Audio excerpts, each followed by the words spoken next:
awal sedikit. Nah, ada sahabat saya, dia adalah dokter dan bertinggal di mana? Di Inggris. Saya lupa kotanya. Dan dia mengingatkan satu hal. Dia adalah lembaga researcher. Jadi dia kerjanya cuma meriset saja. Dia mengabari saya dan sejak Februari kami intens. Dan dia menyatakan sebuah informasi yang sangat penting yang saya pikir harus dibagikan ke teman-teman dan kalau perlu ke gugus tugas COVID. Jadi nomor satu adalah COVID akan ada selamanya sampai akhir zaman. Itu kira-kira informasi yang akan dimulai dengan pernyataan hari ini. Jadi COVID akan ada sampai akhir zaman karena yang namanya virus ini sejak dulu juga sudah ada, gitu ya. Nah, beberapa mungkin sepakat bahwa COVID yang kali ini adalah di enrich atau diperkaya. Terlepas nanti teori konspirasinya, teman-teman sendirilah yang nanti bisa memutuskan apakah ini memang deadly, mematikan atau tidak. Tetapi dunia kacau balau dengan adanya COVID. Nah, dia mengingatkan bahwa cara yang terbaik saat ini, dan tolong diingatkan dengan ke pemerintah Indonesia, makanya dengan IG Live hari ini saya juga menyempatkan untuk menghimbau dan mengajari mungkin, karena ini saya diajari juga dari dia untuk bagaimana menyelesaikan COVID supaya kita dalam posisi menang. Damai itu sebenarnya kata yang saya tidak suka. Karena kita berdamai, sementara makhluk itu yang namanya COVID, dia nggak berdamai. Jadi kitanya berdamai, kitanya kasih bendera putih, dia tetap nyerang kita. Dan ini membuat kita menjadi tidak aware gitu ya. Nah, saya tidak ingin ini terjadi berlama-lama. Saya ingin memanfaatkan kesempatan hari ini untuk menyelesaikan COVID once for all. COVID adalah corona disease, virus. Jadi perilaku virus itu di setiap daerah harus di research. Jadi tidak bisa kita mendapat data dari koran atau dari media atau dari informasi asing bahwa oh di Cina kayak gini, di Amerika kayak gini. Karena banyak sekali menyatakan bahwa oh Amerika nggak bisa menghandle COVID, Cina nggak bisa menghandle, tahu-tahu Wuhan lockdown sekarang, 11 juta di lockdown versi baru sekarang dengan di retest. China, Singapura kena second wave dan lain sebagainya. Nah, yang harus kita lakukan adalah menurut teman saya, seorang dokter dari Malaysia ini yang bertempat tinggal di Inggris yang khusus mempelajari tentang virus, dia menyatakan adalah tolong diingatkan kepada gugus tugas corona di Indonesia bahwa postmortem atau mereka yang meninggal karena COVID dianalisa. Kemudian yang antemortem yang kena COVID yang bisa sembuh dan bisa meninggal dipetakan sehingga dibuat korelasinya, ditemukan deltanya sehingga kita bisa tahu yang postmortem itu kebanyakan virus tadi mengaktifkan apanya sehingga dia meninggal, gitu ya. Jadi dianggap bahwa virus ini tidak mematikan dulu. Yang mematikan adalah dia mematikan unsur yang memang udah ada bawaan, misalnya dia ada asma, misalnya ya, atau ada panu gitu misalnya. Kata begitu ada panu, tingkat kematiannya lebih dari 90%. Ini contoh aja. Nah, setelah kita melakukan korelasi antara postmortem dan antemortem, di sini pasti ketemu korelasi baru, delta baru, dan ini hanya berlaku di Indonesia. Jadi nggak peduli sama korelasi sama Singapura, korelasi dengan Cina yang saat ini dibanggakan oleh pejabat Indonesia itu apa-apa Cina gitu. Jadi di Cina nggak apa-apa kok, selalu gitu ngomongnya gitu ya. Bangga banget sama Cina, gue bingung tuh ngelola negara tapi bangganya negara Cina gitu ya. Bangga tuh sama bangsa sendiri gitu. Ini yang saya mau mengungkapkan kekesalan saya. Jadi kita harus punya korelasi sendiri, mempunyai delta sendiri, persamaan sendiri antara postmortem dan antemortem dari coronavirus. Dengan demikian kita tahu bahwa oh karena panu, begitu karena panu tingkat kematiannya tinggi. Ini contoh ya. Oke. Jadi apa yang harus kita lakukan setelah itu? Setelah kita lakukan, yang mempunyai PANU, katakanlah ada 1% di Indonesia penduduknya, langsung di-seal. Anggap dia nggak bisa berenang. Jadi kita andaikan ya, mereka yang tidak bisa berenang tadi, jangan digabungkan sama yang bisa berenang. Karena yang bisa berenang ini kena COVID nggak apa-apa dia. Tingkat kesembuhannya 99,9. Tapi kalau PANU ini, tingkat mortalitasnya atau fatalitasnya 99%. Jadi ini yang dilindungi. Nah, jadi saat ini kita harus cepat menemukan mereka-mereka yang tidak bisa berenang, lalu langsung di corner, lalu langsung dijaga, dan yang ini garansi, ini tingkat kesembuhannya tinggi. Itulah metode yang disarankan oleh sahabat saya itu adalah lakukan ini segera dan habis itu nggak usah mikirin tentang lockdown. Udah keluar aja, karena kita akan hidup dengan COVID forever, gitu. Jadi ada istilah istilah yang lagi populer sekarang, new normal gitu ya. New normal tuh kalau ditanya apa sih new normal, Anda pasti bingung new normal tuh apa aja. Itu adalah istilah orang pinter yang keminter yang membuat saya kadang-kadang apa sih new normal itu gitu ya. Tapi lama-lama saya pikir juga, waktu sahabat saya bilang enggak, new normal itu cuma satu katanya. Ke depan itu yang namanya cleanliness sama higienis, itulah new normal. Jadi oke.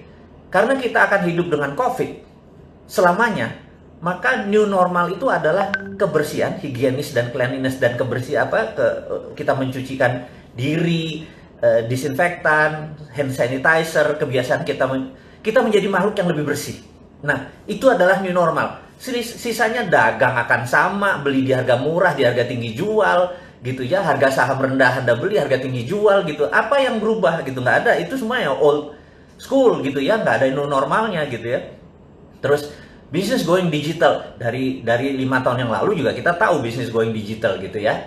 Terus ada yang bilang new world order, nah itu nanti Mas Hasbi sabar, tentang new world order kita akan turun tangan sendiri. Jadi kita sepakat bahwa COVID akan hidup sama kita selamanya, dan kita minta pemerintah sekarang menemukan delta yang baru, kausalitas yang baru, di manakah yang membuat orang-orang yang tidak bisa berenang itu cepat diketemukan. Jadi orang-orang yang punya, ini cuma istilah nggak bisa berenang, yang sisanya bisa berenang gitu ya. Karena kalau sekarang semuanya di lockdown, yang bisa berenang juga bisa mati. Matinya bukan karena COVID, tapi matinya karena ekonomi gitu ya.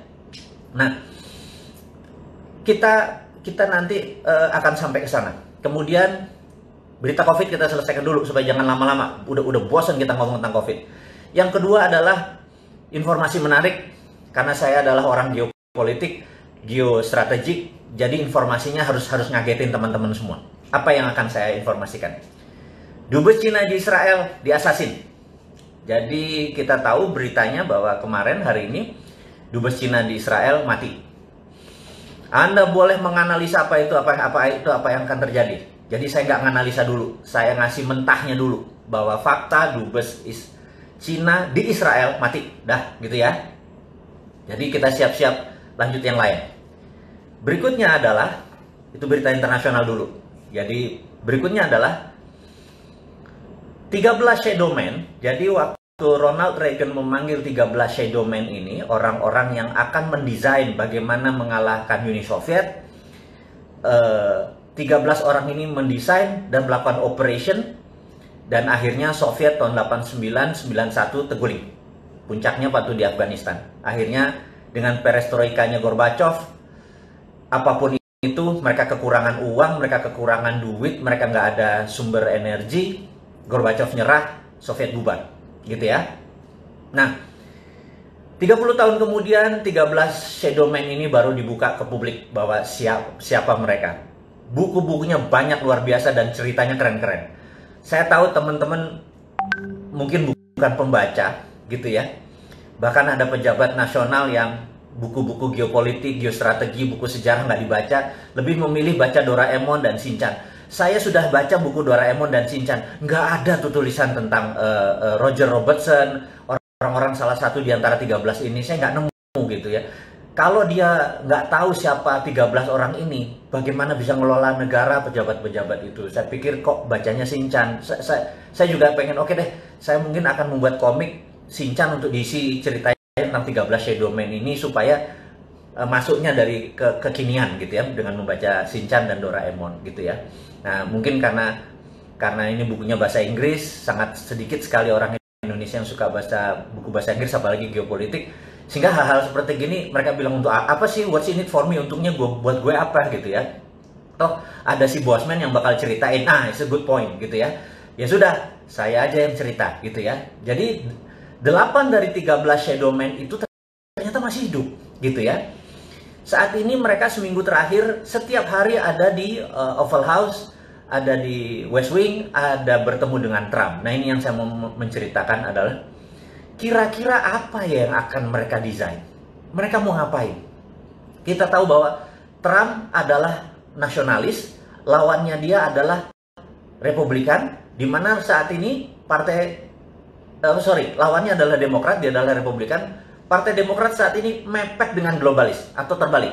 Globalis, Anda harus ingat ya, globalis adalah sebuah makhluk, sebuah kelompok, anggap aja dia virus, yang uang itu tidak beragama dan tidak bernegara, dia bisa bayar siapapun, dia borderless di mana-mana, dan mereka ini mengendalikan 60% perekonomian dunia, hanya 1% manusia ini. Jadi mereka adalah swasta. Nah, globalis ini adalah oportunis. Mereka selalu hidup seperti nempel, seperti ada inangnya gitu ya. Kemarin mereka nempel di Partai Demokrat. Dan ini saya harus menceritakan dulu. Jadi di zaman Reagan dan dilanjutkan dengan George Bush senior, negara Amerika dikelola itu persis seperti ngelola Cold War dengan strategi perang dingin. Jadi di dunia Cold War yang perang adalah intelijen. Jadi benar-benar perangnya itu adalah bukan perang kombatan saja, perang nuklir saja, tetapi perang intelijen. Jadi dunia spy, dunia seperti James Bond itu benar-benar lagi jaya-jayanya gitu ya. Kalau saya James Bond zaman modern, James Bond saya adalah penjaga masjid dan tukang kebon. Jadi itu beda dikit lah sama James Bond yang ganteng-ganteng itu. Dia membunuh, kita menyangkul gitu ya. Kita mau marbot masjid, kita ngurusnya masjid. Tapi bukan massas dan pijit ya, masjid beneran kita mah. Bukan masjid massas dan pijit, keterlaluan loh kalau massas dan pijit. Oke. Jadi mereka ber-13 itulah yang mendesain rubuhnya Soviet. Dan mereka sekarang dipanggil, 8 orang masih hidup, usianya paling muda 74 tahun, yang tua ada 88 tahun, mereka masih gagah. Apa yang mereka desain? Mereka ini anti globalisasi, mereka anti Wall Street. Karena itu jangan kaget begitu Trump menyatakan akan menutup Wall Street. Gila nggak tuh? Nah, teman-teman mungkin bingung. Ini Trump ini presiden kayak apa sih gitu ya? Nah, teman-teman saya akan melanjutkan dulu cerita supaya teman-teman paham dunia seperti apa sih yang kita hadapi saat ini. Kita kalau nggak paham, kita gelegean gitu ya, memahami ini Cina mau ngapain, Yuan, Toto punya renminbi, Toto punya digital money. Terus kita kayak kagum, wah hebat ya. Terus kita Amerika dengan kapalnya, wah hebat ya. Kita gumunan gitu ya. Ketidaktahuan kita ini membuat kita kadang-kadang naif bahwa ada dangers di antara ketidaktahuan itu. Nah, saya mau menceritakan lagi bahwa Amerika adalah negara swasta. Sahabat semua, Amerika adalah negara swasta. Jadi negara swasta itu heavy on private. Cina adalah negara yang heavy on government, semuanya pemerintah gitu ya. Nah, Indonesia ini heavy on, Anda jawab tuh dia, Indonesia tuh cenderungnya kemana? Jadi kalau dilihat apa-apa sekarang ini pemerintah gitu, bangun jalan tuh pemerintah, rakyat cuma suruh keprok gitu ya. Ini udah selesai rakyat, udah selesai keprok gitu. Kita ini heavy on government. Kita meniru Cina. Nggak enak lagi gue nyebut Cina mulu nih. Cinanya Tiongkok ya, bukan Cina bangsa, bukan Cina ras. Ini harus diingetin. Saya nggak anti sama Cina, saya nggak anti sama ras Chinese. Sekali lagi, saya anti sama Tiongkok yang komunis. Paham ya? Clear ya? Ini harus saya lurusin lagi. Jadi kalau saya ngomong Cina, itu bukan ras. Kalau Anda turunan Chinese, udah 3 generasi di Indonesia, paspor Anda hijau, Garuda Pancasila di depannya, Anda saudara saya, selesai, dah, gitu ya. Tapi kalau miring Cina itu, bahkan kadang-kadang bukan orang Cina yang miring ke saudara saya yang Cina, malah suku-suku tertentu di sini yang oportunis, yang mepet-mepet ke Tiongkok itu yang oportunis. Ini gue lagi emosi kalau kayak gitu, bisa batal puasa gue nih. Oke, kita atur nafas sebentar, istighfar. Kita lanjutin lagi. Amerika adalah negara swasta, gitu ya. Jadi mau tahu sejarah, kita tahu di tahun 1900 orang kaya Amerika yang namanya JP Morgan, terus dia masuk di dunia GE, dia membeli Thomas Alva Edison, dia dibikin GE bareng sama JP Morgan. Kemudian ada Rockefeller yang mempunyai Stanford, kemudian ada John Paul Getty, kemudian ada Vanderbilt yang rajanya kereta api, kemudian siapa lagi? Ada Andrew Carnegie, Anda tahu Andrew Carnegie, one of the richest man in the world saat ini. Nggak ada apa-apanya yang namanya si Bill Gates atau Warren Buffett, karena kalau kekayaannya dihitung pakai zaman sekarang 5 kali kekayaannya Warren Buffett saat ini gitu ya. Nah, saya cerita sedikit tentang pertemuan saya dengan Bill Gates. Jadi saya mau mengingatkan bahwa saya ini dreamer, saya ini pemimpi. Suatu hari Anda tahu bahwa saya di kantong saya selalu punya rumahnya Obama, rumahnya Trump, White House saya gunting, dan ternyata saya sekolah di sana gitu ya. Padahal Kamso ya, come from Deso ya. Terus saya mempunyai impian, yaitu saya gunting fotonya Bill Gates di dompet saya. Kalau ditanya sama orang-orang, ini kenapa ada foto Bill Gates di tempat kamu? Saya bilang, saya itu niat ingin makan malam dengan orang paling kaya di dunia. Gitu, waktu itu Bill Gates. Dan itu udah tahunan yang lalu. Nah, suatu hari Bill Gates datang ke Indonesia. Ada sahabat saya, wartawan senior dari koran kenamaan Indonesia. Kemudian dia bilang, Mas, saya ada tiket, kamu makan malam sama Bill Gates. Waktu itu Bill Gates di zamannya Pak SBY, 2009 atau 10 saya lupa ya, kan datang ke Indonesia. Kita makan di Mulia tapi dengan 400 orang. Saya bilang, ini dream come true. Bayangin, setelah saya nempel gambar Bill Gates di dompet saya, karena saya liatin terus, saya bilang suatu hari saya makan malam sama dia, suatu hari saya makan malam sama dia gitu. Nah, alhamdulillah benar. Apa yang saya lakukan? Saya duduk di round table di Hotel Mulia, Bill Gates duduk jauh. Saya sambil di situ ya ada orang-orang terkenal lah, ada menteri, ada pejabat-pejabat teras zaman waktu itu. Nah, lagi kita makan, dalam hati saya bilang kayaknya nggak sah sih kalau saya makan malam atau kita makan malam tapi jaraknya jauh. Emang saya lihat dia, jadi saya cuma ngeliat dia pakai batik, saya ngeliat oh orangnya gini, orangnya santun tapi smart, tapi ya gitu deh. Saya cuma sambil membayangkan gitu ya. Nah, kemudian tapi saya bilang saya nggak puas nih kalau nggak ngobrol, ini nggak sah nih gitu ya. Nah, terus di tengah-tengah di tempat makan, boleh nggak kami tanya jawab? Terus mereka nanya sama si audiens, sama kita yang ber-300-an orang ini nanya, is there anyone yang di sini yang mau bertanya pada Mr. Gates? Apa yang terjadi? 300-300-nya angkat tangan. Saya mau gitu ya. Saya bilang, oh gila. Terus dia bilang, temennya ngomong di sebelahnya, oke, Mr. Gates maybe only bisa answer dengan 5 pertanyaan aja, jangan banyak-banyak. So, siapa yang mau nanya, tolong nulis di kertas gitu ya. Nah, wah, semua orang naik tangannya. Dan saya bilang, oke, saya take the moment. Ini kan moment of greatness ya.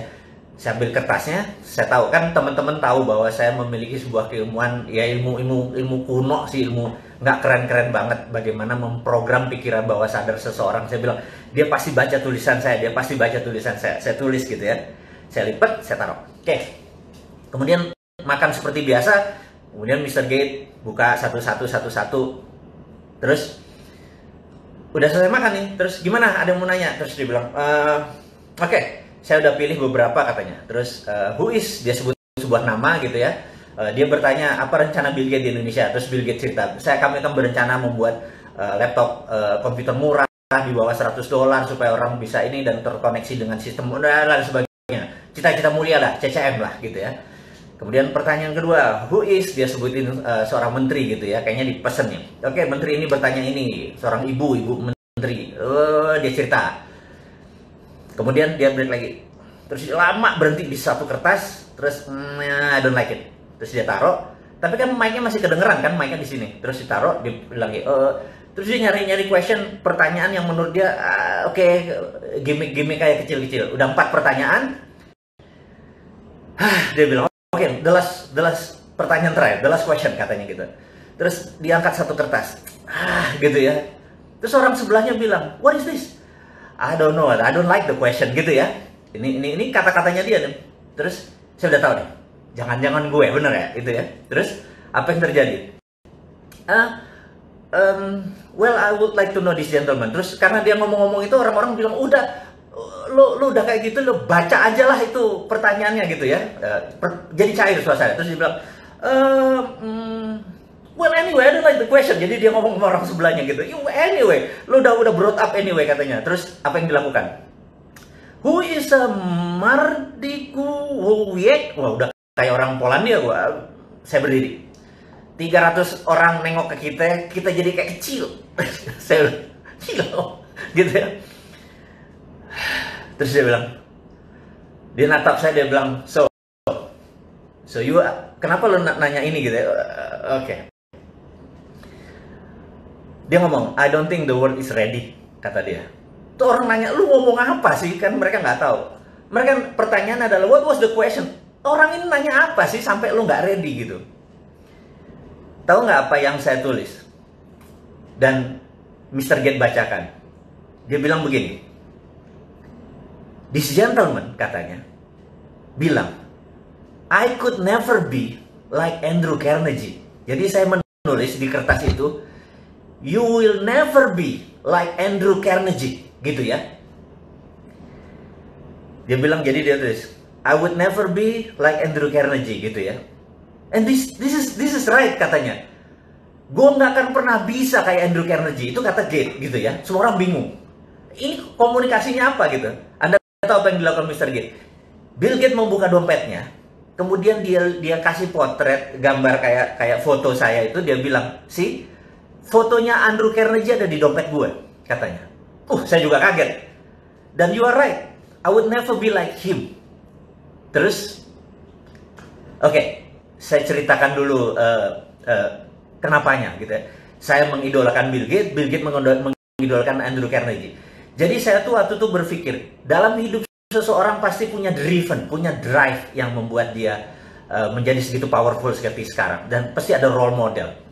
Dan saya lihat dia, Bill and Melinda Gates ini, kalau pendapatan dia $60 billion, $20 billion ada di Bill and Melinda Gates. Jadi dia berzakat itu 30-40% gitu ya. Mungkin 30% duitnya lebih dari $18 billion. Cukup powerful. Pasti dia punya sebuah role model. Dan saya tahu the biggest philanthropy in the world adalah Andrew Carnegie. Jadi Andrew Carnegie adalah, Anda boleh cek siapa Andrew Carnegie. Di seluruh dunia, museum Andrew Carnegie itu ada, gitu ya. Anda kalau pergi ke Singapura ada, pergi ke Bulgaria ada, Anda pergi ke London Anda ketemu museum Andrew Carnegie. Andrew Carnegie mendedicate uangnya untuk pendidikan, informasi, dan museum, koleksi-koleksi sains. Andrew Carnegie di tahun 1900 dia menjual US Steel, dia memiliki Dow Jones, dan Anda tahu Dow Jones, saya udah nggak bisa diceritain lah. Nah, ada New York Stock Exchange dan lain sebagainya. Yang jelas dia punya US Steel yang waktu dia jual angkanya $1 billion. Pada saat sekarang waktu dia menjual US Steel itu di 19 sekian itu, kekayaannya itu kira-kira 4 kali kekayaan Bill Gates saat ini. Jadi kalau Bill Gates punya berapa, katakanlah 80 billion, dia punya 4 kalinya, 320 billion. Jadi kita tahu itu duit waktu itu. Nah, Anda boleh cek di Wikipedia. Di tahun 1898, Filipina ingin merdeka dari Spanyol. Dan Spanyol waktu itu minta uang $20 billion. Filipina nggak punya uang tebusan seperti itu memerdekakan Filipina, dan Filipina minta Amerika. Amerika nggak punya uang, Federal Reserve nggak punya uang, dan Federal Reserve meminta Andrew Carnegie menebus $20 billion untuk kemerdekaan Filipina. Sahabat, apa yang dilakukan?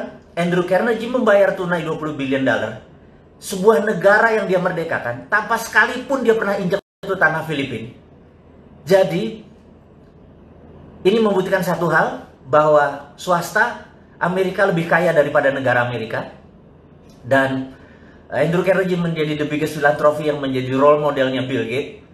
Karena itu di dalam analisa saya, menganalisa Bill Gates, saya menebak bahwa dia pasti punya role model gitu ya. Dan saya menebak pasti Andrew Carnegie. Saya nggak pernah tahu, tapi ini kemampuan analisis, kemampuan Sontoloyo. Yang Sontoloyo itu saya bilang, oke, you could never be like Andrew Carnegie. Lo nggak akan pernah bisa menjadi seorang Andrew Carnegie.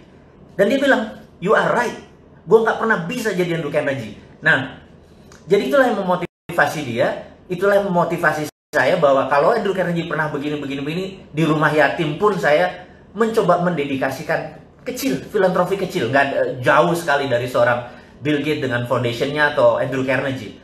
Tapi ini gamesnya, mau jadi the best of the best of the best ya kita berkompetisi dengan the best, berkompetisi dengan Andrew Carnegie gitu ya, bukan berkompetisi sama 4L gitu ya, itu bukan kompetitor kita gitu.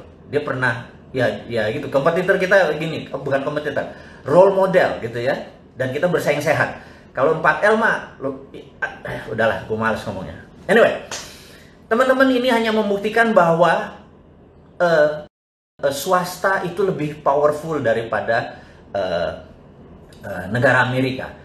Nah, kita tahu setelah Perang Dunia Kedua, Amerika baru menggunakan printing money dengan New Deals-nya, akhirnya negara Amerika lebih kaya dari swastanya. Jadi, sahabat semua, saya cuma mengingatkan bahwa swasta Amerika tuh berkompetisinya sama negara Amerika, gitu ya. Karena itu di sana kalau sekolah tuh ada 2. Dan sebagainya, begitu lulus biasanya menjadi anteknya globalis di Wall Street atau menjadi globalis. Kalau mereka belajar di seperti di Illinois University, apapun lah, Chicago juga nggak nyampe ini mereka ini, paling jadi pegawai World Bank, IMF, atau bankers gitu ya. Anda harus mengingatkan ini 2 ini. Nah, Wall Street ini saat ini menguasai mungkin 60% kekayaan dunia. Jadi Tencent di situ, Alibaba di situ gitu ya. Ini kita mau melihat how the world work, bagaimana cara dunia bekerja. Jadi ada paham apa yang terjadi. Nah, sewaktu Trump menyatakan akan menutup Wall Street, itu dia mengancam globalis sebenarnya, supaya lu jangan sama Demokrat, lu sama gua gitu ya. Nah, kita itu skenarionya. Nah, kita balik ke China saat ini. Akankah terjadi perang di Laut Cina Selatan? Gitu. Resikonya adalah pantai timurnya Cina rata, tentara Amerika habis, gitu ya. Menurut saya, Xi Jinping adalah pedagang, Trump adalah pedagang. Menurut saya tidak perang. Ingat, walaupun tidak perang, Indonesia harus ambil posisi. Saya tadi kemarin saya pernah bilang, ada tanya 4L apa gitu ya, ya habis pundak lutut, apa 4L-nya? Ya lanjutin gitu ya.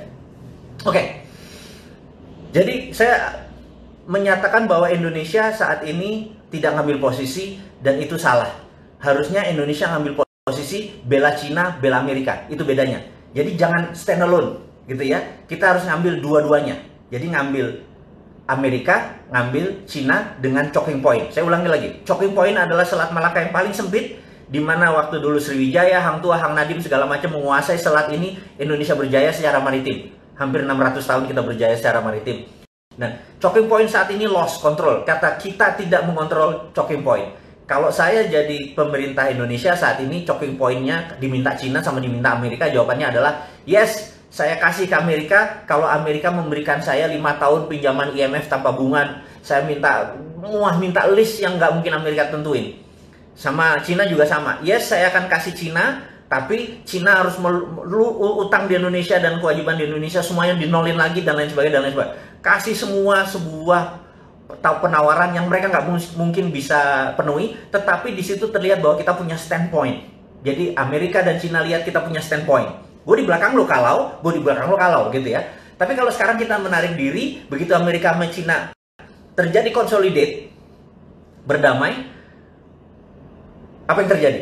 Partai Demokrat bingung, dan globalis nempel ke Trump. Sekali lagi, ini dunia selalu kayak gitu, globalis nempel ke Trump.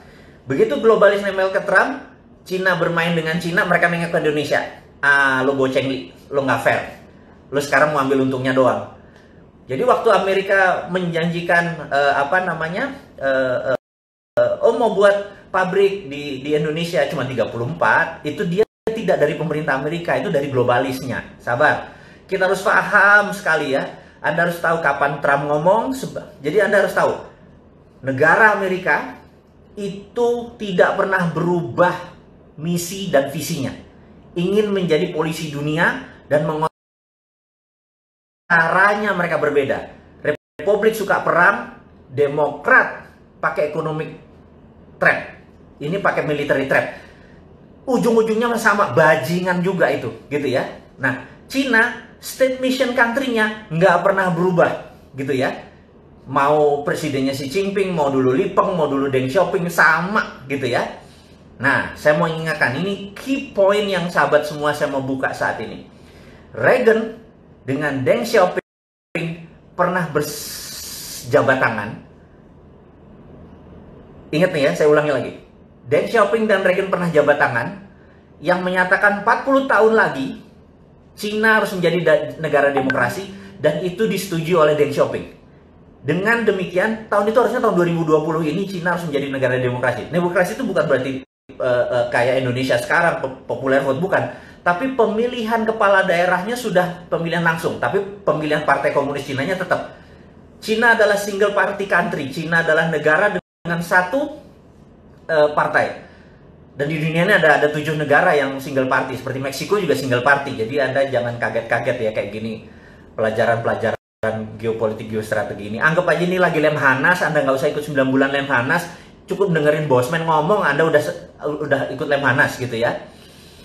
Nah, sampai mana tadi gue lupa. Oh, dia salaman sama Deng Xiaoping jadi 2020 ini. Tetapi Xi Jinping punya agenda lain. Jadi Reagan, balik lagi Reagan. Trump saat ini ingin menghukum Xi Jinping untuk mengingatkan, dulu bapak negara lo yang namanya Deng Xiaoping itu sepakat sama Reagan untuk menjadi democratic country. Lo inget ya? Nah, lo membangkang nih ya gitu. Jadi ini ada sejarahnya, bukan sekedar trade war. Jadi kalau yang naif tuh bilang, oh ini perang dagang nggak apa-apa kok, nggak ganggu kita gitu ya. Kebanyakan baca Shinchan sih, jadi gerah gua kadang-kadang gitu. Nah, kita harus tahu bahwa ini ada sejarah. Nah, jadi si Trump ini punya postur adalah, lo mau jadi democratic country lagi nggak? Kalau nggak, Hongkong gue gerakin nih, gitu ya. Dia punya tombol-tombolnya. Jadi mereka ini 2 perang. Sekali lagi, 2 perang. Kalau kita nggak ngerti, toto kita terpecah 3 aja kayak Ghost Fleet. Anda tahu bukunya Ghost Fleet yang dibaca oleh Prabowo, yang tulisannya Peter Senge, seorang analisnya CIA. Kalau protokolnya Ghost Fleet dibaca kayak Balkan, Indonesia pecah 3 beneran nanti, gitu ya. Nanti kita bahas di minggu depan tentang Ghost Fleet. Sekarang jam piro itu? Oh, udah 40 menit loh. Gak bayar dulur-dulur ini. Kasih 40 menit ilmu, minta nambah lagi ya gitu ya. Oke, teman-teman. Jadi dengan adanya perang tadi sebenarnya ada sejarahnya. Karena itu Reagan memanggil 8 orang yang masih hidup dari 13 warrior ini untuk pengen tahu dulu tuh rencana lo apa sih dengan China, karena dengan Soviet kan sudah jelas, dengan China dia kasih ingat bahwa Deng Xiaoping dulu pernah shake hand. Nah, karena itu saya dalam tulisan saya di video 2030 tahun 2030 China adalah the biggest democratic country in the world. Bayangin, dengan 1,7 billion atau 1,7 miliar manusianya dia menjadi demokratik. Pemilihan daerahnya nanti akan, jadi sekali lagi saya mau ingatkan, China akan menjadi loose. Dengan bargain tersebut, currency dia menjadi lebih leluasa, tapi Trump akan memenangkan lagi. Ingat ya, ini sekali lagi, Trump bisa menang nih. Jadi Trump pulang kampung nanti menyatakan dia menang terhadap China. China bilang kita juga nggak kalah. Jadi dia bukan bilang menang ya, China nggak kalah, nggak kehilangan muka di negaranya. Nah, Trump selesai masalahnya. COVID sekali lagi nggak terlalu penting karena kita live with COVID forever. Oke, sahabat semua. Ada terakhir mungkin saya sekedar mengingatkan bahwa beberapa kita mendapatkan berita bahwa China punya renminbi, punya digital currency, punya dan anti dolar. Tar dulu. Itu misleading kalau anti dolar. Dia memainkannya di dalam negeri. Sekali lagi, dia memainkannya di dalam negeri. Dan kita juga nggak mau kalah dong. Kita kan dari dulu juga sudah bilang bahwa kalau kita ini kan Sontoloyo dapat mandat, tapi tenang, saya tidak akan masuk ke politik, saya janji, karena passion saya nggak di situ. Tapi kalau kita dapat mandat atau misi ini ada yang nerima, kita kasih juga.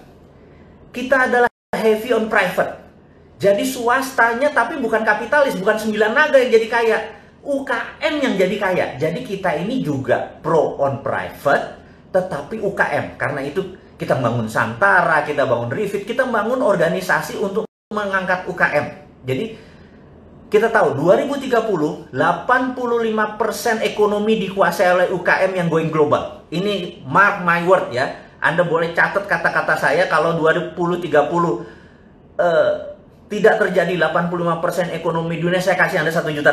Anda ingetin, Bosman, $1 juta lo janjiin kalau tahun 2030 85% dunia ini yang menguasai adalah UKM yang going global. Jadi nanti buktinya apa? Sekarang ini perusahaan besar pivotnya susah. Jadi kayak Unilever, Ultra itu pivot. Begitu ada perubahan terhadap COVID, terhadap distancing dan lain sebagainya, merubah badannya yang besar itu nggak mudah. Tapi UKM 2 bulan kolaps, ada yang tinggal 10%, ada yang bangkrut dan lain sebagainya. Tapi besok dia udah hidup lagi karena UKM itu pivotnya gampang, mindahinnya gampang. Nah, sahabat semua, jadi tahu karena demikian kita filosofinya adalah menolong mengangkat UKM. Jadi misi kita jelas, mengangkat UKM.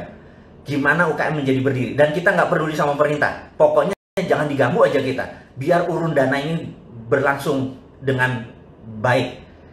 Itu satu. Yang kedua yang saya mau ngomongin, tapi ini too early. Saya minta too early karena ini masih beta. Beta adalah, teman-teman, beta ya, sabar. Saya mau memberikan sesuatu yang teman-teman harus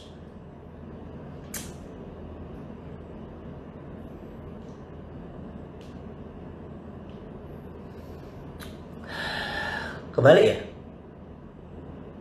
Kalau kebalik nanti kita akan kasih. Oh, kebacanya kebalik ya. Oke. Tanggal 20 bulan Mei 2020 jam 20 saya atau kita bersama-sama sahabat semua akan meluncurkan yang namanya Dinaran. Dinaran adalah cara pembayaran rupiah Anda. Setiap Anda masukkan rupiah, ada emas senilai rupiah Anda. Jadi kalau masuk naik, rupiahnya naik. Dan setiap Anda belanjakan pakai ATM tadi, dimanapun, turun 1 juta, ya gramasinya ikut turun. Jadi untuk pertama kali dalam sejarah dunia, rupiah Anda punya underlying emas. Dan inilah menjadi terobosan. Ini sudah ada persetujuan dari semuanya, sudah akan diluncurkan. Anda jangan bangga dengan renminbi, Anda jangan bangga dengan apapun, karena ini produk tanah air. Ini membuat emas Anda nggak ada rupiah Anda tidak ada inflasinya, gitu ya. Kita buka di dinaran.id, itu cuma landing page, belum bisa buat transaksi. Nanti transaksinya ada di apps. Tapi Anda sudah boleh lihat bahwa kita nggak ada matinya sebagai pengusaha, nggak ada matinya sebagai putra bangsa untuk mengangkat derajat bangsa ini. Kita nggak peduli sama pemerintah miring ke Cina, miring ke Amerika, kita nggak peduli. Yang kita pedulin adalah dia harusnya miring ke Indonesia, miring ke putra bangsa, nggak usah terpesona dengan asing-asing itu. Dan berani nggak dia, Dinaran ini, aplikasi kita ini, dipromosikan supaya mulai sekarang kita udah nggak terpikir tentang inflasi, bahkan nggak terpikir ada riba karena harus taruh bunga di deposito kan. Stop, gunakan itu semua, pakai jaminan underlying emas. Tapi ini bukan sekedar jual beli emas. Ini adalah rupiah Anda masukin seperti halnya ATM. Anda punya duit 10 juta, masukin ke ATM, bener nggak? Nah, Cuman kalau ATM kan nggak punya apa-apa. Sekarang Anda punya emas senilai menjamin tadi. Waktu Anda belanja 1 juta, ya emasnya turun. Anda diemin aja, harga emas naik, ikut naik. Itu bedanya.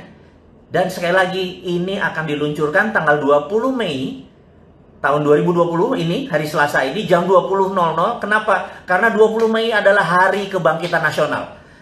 Dan itu juga merupakan di bulan suci Ramadan, di mana kita ini harus sudah masanya berdaulat. Jangan sekali lagi pernah bangga dengan negara lain, banggalah dengan karya putra bangsa sendiri. Saya minta sahabat untuk mempelajari, melihat landing page ini. Kita diskusi nanti setelah ini ya, bahwa kita bukan sekedar mengkritik, kita bukan sekedar menggurui, nggak ada niatan, tetapi kita mau gandengan tangan, kita mau bersama-sama untuk menjadi sukses. Teman-teman, mudah-mudahan Dinaran ini bisa menjadi salah satu kontribusi kita yang lain lagi tentang kita membantu UKM, membantu bottom of pyramid yang saat ini nggak ada yang ngurusin, menjadi punya personal sovereign wealth fund. Negara punya sovereign wealth fund, yaitu aset-aset kita yang namanya nikel, yang saat ini sama RUU undang-undang mineral akhirnya diangkut dengan rare earth-nya sekalian, dengan uraniumnya, dengan kobalnya segala macam itu diangkut. Sementara harusnya itu kalau kita nih jadi terima mandat, stop semua pertambangan dan penambangan, itu jadiin SWF, sovereign wealth fund. Sama seperti yang rupiah tadi. Ya udahlah, daripada negara masih terlalu sibuk, yang pejabatnya masih memikirkan kantongnya dia, mungkin 7 turunan dia masih kurang cukup uangnya.